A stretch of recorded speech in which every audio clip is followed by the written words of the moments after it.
Do you want to move on to Seinfeld, the lost episode? This one's a pretty short one. Just because I am curious about this fucking. Who made a Seinfeld lost episode? This is fucking dude. Same thing, black dude, with the red eyes. Shit, man. This is a famous template right there. So I read through this to a point, and then I kind of stopped because I wanted to keep it fresh. Oh, okay.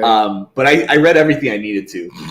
So I'm not going to scroll too far down because I don't want to spoil some of the more interesting parts. Oh, okay, got it. There's a story about a lost episode of Seinfeld floating around the internet. The episode was supposed to air around season 6, but it was mysteriously cut. The official story was about the episode that it was featured. Have you ever watched Seinfeld? Yeah, I'll watch like every now and then. Yeah, all right. So you know the characters and whatnot. Mm-hmm. The episode was set to air around season 6, but it was mysteriously cut. The official story about the episode was that it featured Elaine purchasing a firearm after being mugged. But many elements about this episode were never revealed until recently. NBC executives refused to officially report on the episode until the Seinfeld season 6 DVD commentary. I have the tape, but as somebody who works at NBC, unfortunately, I can't reveal my sources. I work at the GE building in Rockefeller Plaza, and I have access to the digital archives. That's as much as I can divulge. We have the entire original Seinfeld series in multiple formats, including original reels and VHS tapes. I noticed an episode with the promotion code 607 was missing from the tape set, and it was relocated in a set of old newsreels. The replacement episode, The Mom and Pop Shop, was filmed a season later to replace the missing episode. It was oddly titled The Mason. The episode starts out as normal with Jerry's apartment, but the camera is much more steady. Jerry walks in as though he's been drugged and remarks that all his family and friends have been dying lately. What? His buzzer rings and it's George. George runs up. And so Jerry, I've seen something terrible, Jerry. Where do the laugh tracks kick in? This is happening.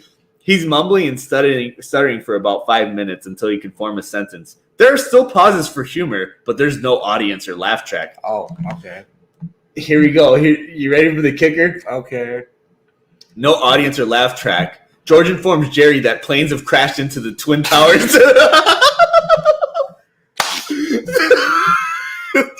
Terrorist attack on New York. Not before 9/11, bro. Jesus Christ.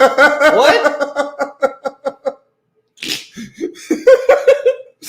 You would never have expected that, would you? No one expected 9/11 in any context. Who expects 9/11? What the fuck?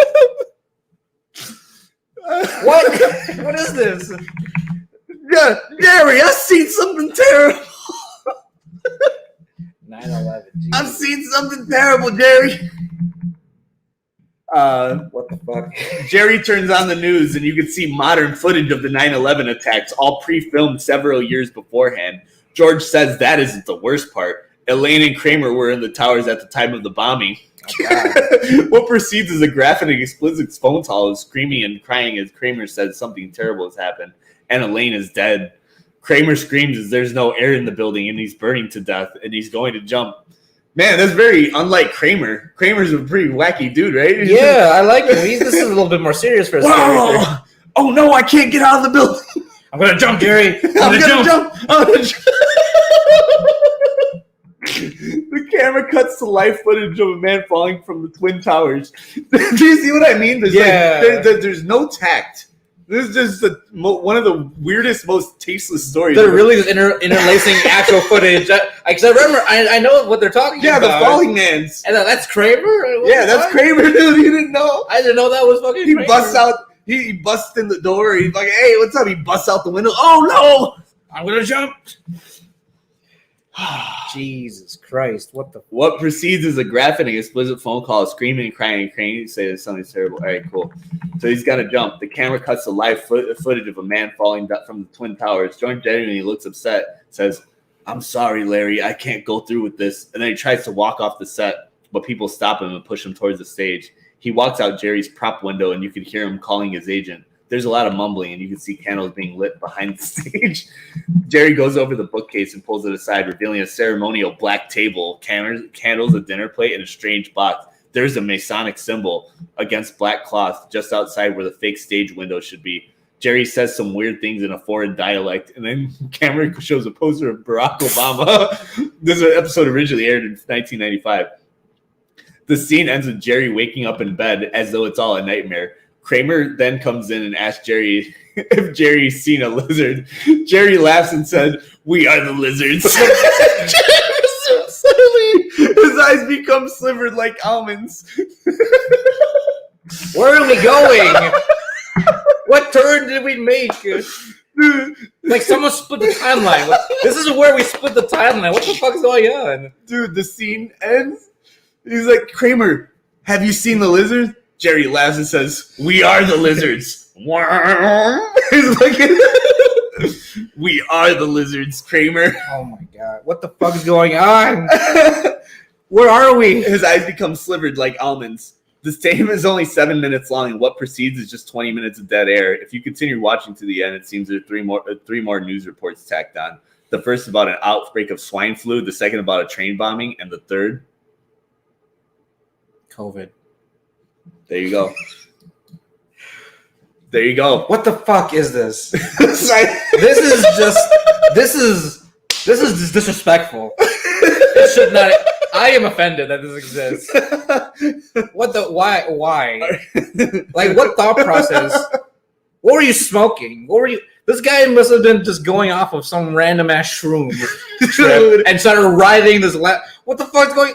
Okay, I was cool with 9/11 because you know what? Sure, twist. We'll just put in 9/11. Why the fuck not? Then you start putting Masonic symbols and masonry, dude. Iconography. I can't even fucking speak right now. Then the lizard speak, dude. Say, hey, do you hear about the lizard? Hey, Jerry, have you seen the lizard? We are the lizards. It reminds me of like every fucking Zuckerberg thing about him being a lizard. Exactly. Yeah. Dude, exactly. It just reminds me of that fucking weird part of the internet that believes Zuckerberg's in the lizard. That's what this is. It's not really that weird. Honestly, like I think Zuckerberg is more of a lizard than Jerry. Yeah. At this point, he's obviously a lizard. Yeah. I think Zuckerberg is the main dude. I still don't know what the fuck's going on. Like, what's the issue? What's the problem here? Is it the 9/11 episode? Let's go through the timeline. Yeah. Of this. So the timeline first, Twin Towers. Yeah, Twin Towers collapse. And Kramer jumps, and Elaine dies. Then black cables. Barack Obama. Oh yeah, Barack Obama. And then the black cables and Mason symbols. Oh yeah, Then the set. They get off set. So they go back behind set. Yeah, possibly or whatever.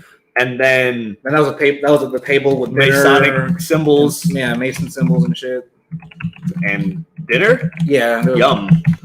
And the lizard. And then lizards. Oh yeah. And then they are the lizard people. Yeah. Lizard people reveal. Was this his outline? He was probably that with a bunch of other sticky notes. Just started darting it.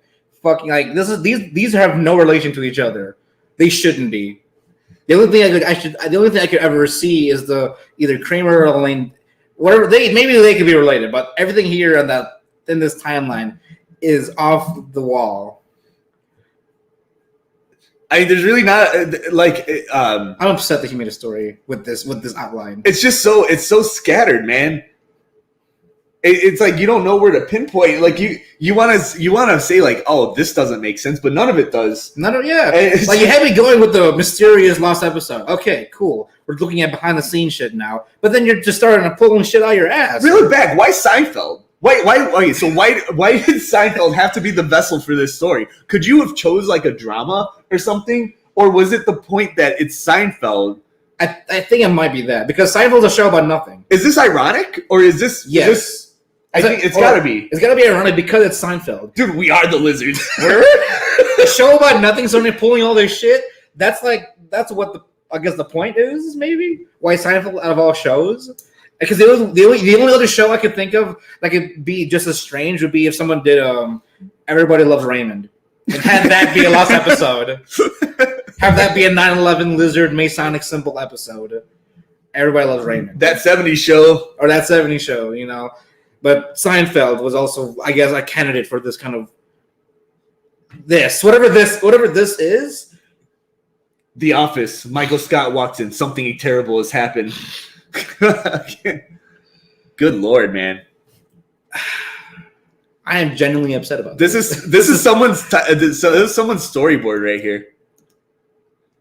He's like, how can we?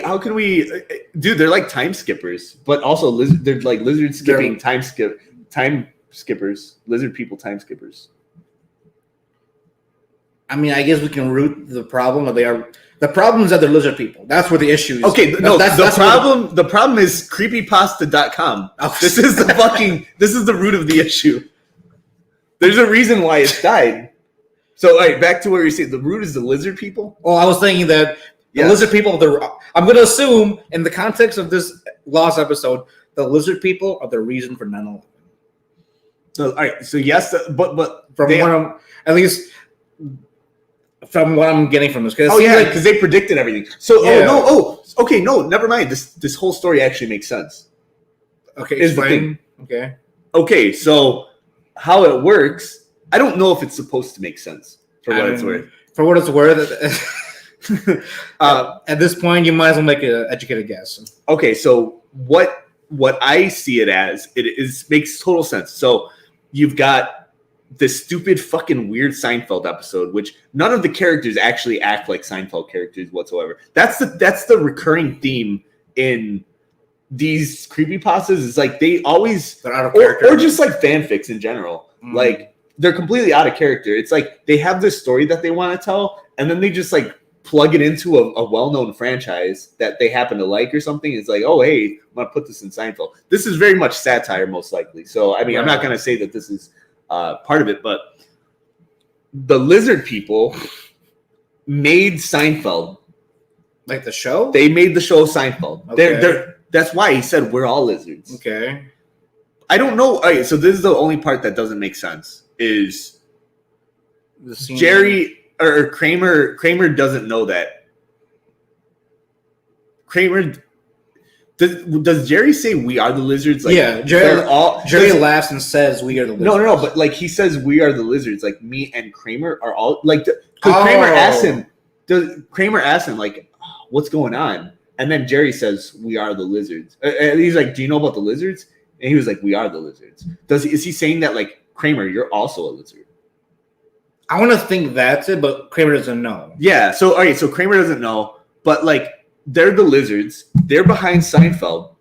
Seinfeld in 1995 made all of these predictions of the future. So 9/11 happened. Barack Obama happened. Swine flu. All of these other parts of the pandemic. Then all of these things happen. So the lizard people are behind. They foreshadowed all this stuff because they were the ones who were pulling the strings behind everything. So like. They staged 9/11. They are the reason why Barack Obama was elected. They are the reason why swine flu happened. They spread it. So they're the Masons. They're the Freemasons. I don't know why it took so long for me to connect these things together, but that's exactly what the story's about. It makes total sense. But why were they making an episode of Seinfeld with that?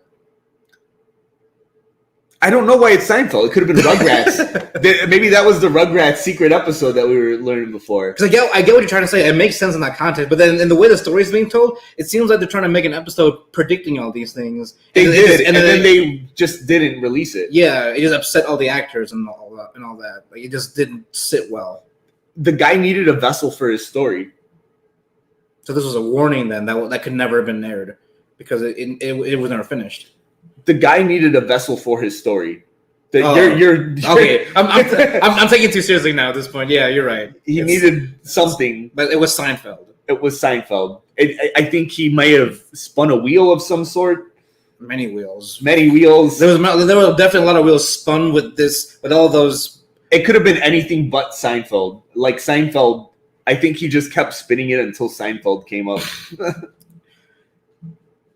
I mean, I'll admit, having it be Seinfeld is already intriguing enough for you to read it. Especially when it looks like this. Yeah, exactly. Because that has nothing to do. This image has nothing to do with them now. It could have made. See, it would have made sense if it was a lizard theme. If they were like, if they had the almond. That's the thing. That'd be a spoiler, though. That would be a spoiler. I'm glad that we didn't know that they were lizards. Because looking at this without the context of the lizard, I would not have known or even thought about lizard people or lizards in general. I just thought, okay, maybe somebody got fucked up and they died, and now we got evil spirits and shit. Normal creepypasta shit. Yeah. But now we got lizards, and then the prediction of all these bad things that happened. Yeah, I mean, it's not even predicting. They staged them all. So. Yeah. So, like, I mean, honestly, like, I'm surprised at how coherent this story is. I think the fact that it's Seinfeld, which is what tilts everything. It's the best part of it. It's definitely the red herring in this case, the Seinfeld part of it. It really, you definitely don't expect anything. Mm-hmm. You expect some crazy antics, some wacky antics, some Jerry maybe doing some stand-up at the beginning of the show. Yeah. The usual. Yeah, I think Kramer doing something or saying something weird or wacky. George being George. Not this, though. Not this. This is something else. They're lizards. All right. I don't like it. Whoa! I didn't even ask anything. Okay, I thought you were gonna give me. Well, let's talk about Sonic EXE on a scale of rate Sonic EXE from your personal enjoyment. It doesn't have to mean it's good, right? Okay. On a scale of 1 to 10, like how much did you like it? How much were you invested? How much did you like it? Honestly, I'll give it a 7. You're gonna give it a 7? I think that's reasonable. Because I would have given it an 8 if the ending wasn't so that. Yeah. That's where it lost me. That's what the ending, like literally the ending is where it lost it, because everything else is I was well invested. Yeah. So here's my thing. I think I would give it like a 9. Really? I think I would give it a 9, and only because. So I think you're judging it from a macro level, and I think I judge it for more of like a sentence to sentence level. Mm-hmm. Like overall versus like very. Every time he mentions this happened in 12 seconds, okay. or my goodness, hyper realistic, or curiosity got the best of me, or something like that. These like weird, stupid things. I just like it tickles me. It fucking keeps tickling me. The game, it's like the story that keeps tickling, and dude, I love it. I think the fact that it just ends and there's a stupid fucking Sonic plushie on the bed. I mean, it makes it even better, man. Seinfeld, the lost episode. What would you rate that on a scale of 1 to 10? 4. So 5 is average, though. Yeah. Okay. 4. I honestly, this. I mean, even after you explained it, after you explained it in terms of like I what get the reality is. Just by my first, I'm going to buy my first impression. Like first impression, reading it, it's going to be a 4. I don't know if it could get better than this. Yeah. For me. Okay. So, what about you? I think. All right. Here's the thing. Sonic EXE. It's a little drawn out. It's a little long. It's a little drawn out. I mean, I'm not saying that it's the longest creepypasta, because there are longer creepypastas. I can imagine. They're fucking way longer creepypastas. I feel like Sonic.exe should have been longer. Like it should have been more fleshed out. Yeah. Do you ever hear a blood whistle? No. Oh my god. Is that another creepypasta? It's a terrible one. Is it long? It's a long one. Oof. But that one's pretty bad. But I will say that it's concise. It's end to end action. It's like, all right, fucking Kramer just jumped out of the Twin Towers. Oh shit, we are the lizards. The fucking and then Masonic symbols, and it's like, what the fuck is like? It's just wall to wall action, man. And I gotta respect it for that, because like there's a lot of filler in Sonic EXE. I don't know, I'm just like rambling, but I like Sonic EXE a lot, but I do think that I'm curious about the sequel now, to be honest, just because of how I just want to know what the connection is from there on, in terms of the other story that is written around it. If he's written more than just the sequels.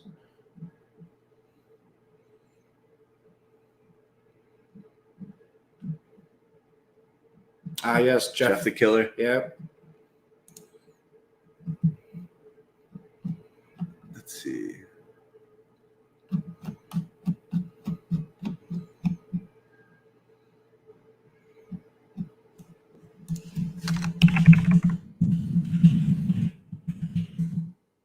Round 2. Oh, okay. Oh, yeah, round 2. Hold on, scroll up real quick. No, this is an official sequel too. Okay, so it is the official sequel. Yeah, it's an official one. Okay, got it. Damn, it's even longer. Okay, that's mostly comments, but still. It's still pretty long. Yeah. But yeah, we can save this for a different day. Yeah. But I will admit though, the Seinfeld one was more exciting. It was just one hurdle over another. I was just so flabbergasted. I heard some genuine appallment, I guess, from you. Yeah, like you were actually, you hated it with all your heart. It looked like granted, that was all confusion because I have no idea where we were going with all this. Yeah, that's why I didn't tell you anything before this. I was like, I found something that's beautiful, and I'm glad that I discovered it. And I can't tell anybody. I can't tell you about any of the spoilers for it until now, because I am genuinely surprised about what we just read. Yeah, and I mean, respectively, I can only give it a 4. But if this was something, I would blindly give to someone to read. Oh yeah, this is definitely something. Give it to somebody every time, and it's like, oh my god, dude. Like, I kind of wish now I'd experience this for the first time again. it's like when you listen to an album or something you really like, and it's like, oh man, how much money would you pay to just to hear it for the first time? Exactly. Again? I'll never feel like that again with another reading. Yeah. But that was one hell of a trip. Like the Seinfeld creepypasta, that was already one thing, and then after reading it, that was a whole new trip. Yeah. And I wish I just want to inject that in my veins, man. Like, I honestly miss this era of the internet now. Yeah, there's a lot of great things. Like, I mean, I don't know if it'd be too much. What if somebody actually went and did like what's that show when that show? It's really popular on Netflix and all that, where they do all the creepy tech stuff. With technology and all that? I don't know. Because I can't remember the name of it. But it's a show that they do what? Like, it shows you like the bad side of technology. Oh, okay.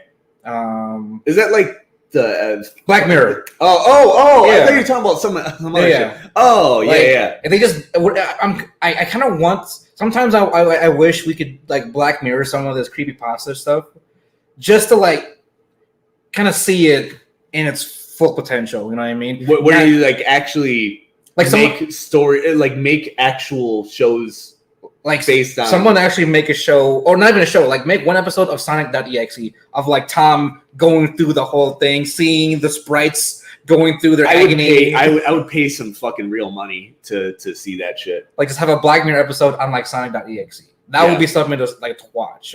Bringing back literally a corner of the internet into like, something we can kind of watch again, but in a new format, not just under. I don't feel that there's like a huge audience for that, but I guess like you got to find a way to make that more mainstream too. I mean, Black Mirror stores are already been kind of weird in that aspect. I know, but like this is Sonic, dude. It's like no, that's the thing. Sonic's a big name. It's Sonic, but like it's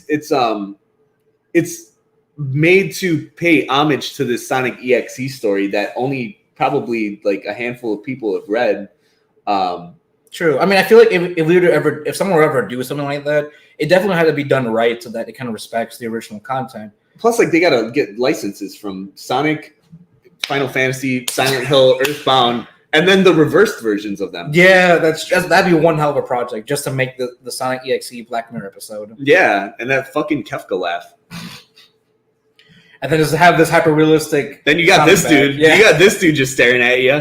And black eyes with the red dots and shit, blood coming out of the eyes. Yeah, man, we gotta redo this fucking movie. This movie they were ready for it. I kind of want to see what the first cut would have been like. I wish he still looked like this. God, he's got the hyper realistic lips too. I mean, look at those lips. You're man. right. Jeez. See, no, what triggered me more about this one was like they really put time into his legs, like his calves and all that. Yeah, they put so much. Their effort was so misplaced. Mm-hmm. Like literally a fur child. Like in terms of like how they graphically designed this Sonic. Man, that's a face only a mother could love. He's not even wearing gloves. It just has white fur. He's just got like weird little fucking grubby hands. Yeah, they're like with the little pads and everything. Yeah. That's hyper realistic. So gross. That's very hyper. No, seriously, like when he mentioned hyper realistic Sonic, this is hyper realistic Sonic. Mm-hmm. He did not know this would exist 10 years from then. He was way above his. He was way ahead of his time. Way ahead of everybody. Dude, he's the Mason. He's the Mason. He's a lizard. He's the Mason. We are the lizards. He knew this was coming. Yeah, there you go. So, or maybe a Black Mirror episode in the Seinfeld one, maybe. So I think that's it for. I think so. Yeah, we're about 2 hours and. Yeah, 2 hours and 28 minutes. So I think that's a good stopping point. Pretty good. Kind of gives you a vibe of what we're like. It'll definitely evolve as time goes on. Yeah, I mean, this is just kind of freeform, off the cuff content. Next week, we're gonna have a stream, and I think we're pretty much in agreement on what we're gonna do. Mm-hmm. We're gonna do a awful kitchen appliance battle royale tournament bracket for who can have the worst kitchen appliance. Like, what's the worst kitchen appliance that we could find on Amazon? And then we're gonna bracket them off and have a debate on which one of each of those matchups is worse until we finally come to a conclusion on which is the worst kitchen gadget. Then we will buy it and then make a video of us reviewing it in person and using it. And the loser's going to have to buy it. We're not going to put anything that's like $300. I mean, let's actually, like, we can have something that's like more expensive too, because maybe that's part of the greatness of it is like maybe it's a banana slicer that is a $300 banana slicer, but we don't have to buy that. We'll buy something else that's a little cheaper. Like, I don't think it has to be carbon fiber wrapped and all that good stuff.